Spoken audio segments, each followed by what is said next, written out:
Told my daughters my whole story about my drug addiction. They're 10 and they're 12 years old, and mainly so that they would know my life and there would be no secrets or surprises, but mainly for the other reason is so that they would never go down that road either. And I told my son the same story. But yesterday we were riding, and there was this guy who was up on the corner, and he was right there was a bushes right on the corner, and he actually had his belongings, his clothes in there, and he was literally living in the bushes. And it reminded me so much of myself because, for about 20 over 20 years I was strung out on crack, man.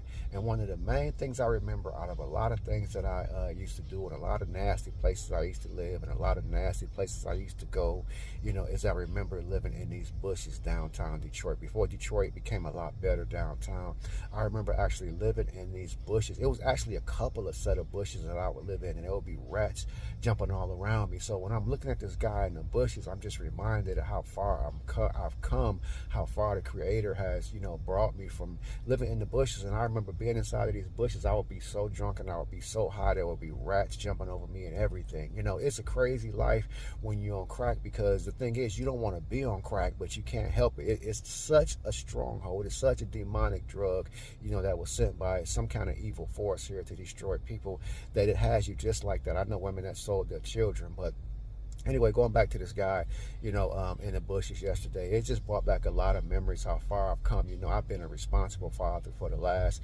20-something years. My son is 24 years old, 25 years old. He's never known me to be on drugs, and so how far I've come, how far the Creator has brought me, and it's just a miracle, and I don't know why I even ended up seeing this, guys. Probably that I could be reminded of how far I have come and how better things have gotten, even when things seem to get worse for me sometimes, because things have been kind of bad lately. So I think maybe that was just a reminder, just be reminded of how far you have come, and how far the Creator has brought you, and how bad it could still be, because I literally lived in these bushes. I lived in a lot of other bad places, but living in these bushes is something that I would never forget.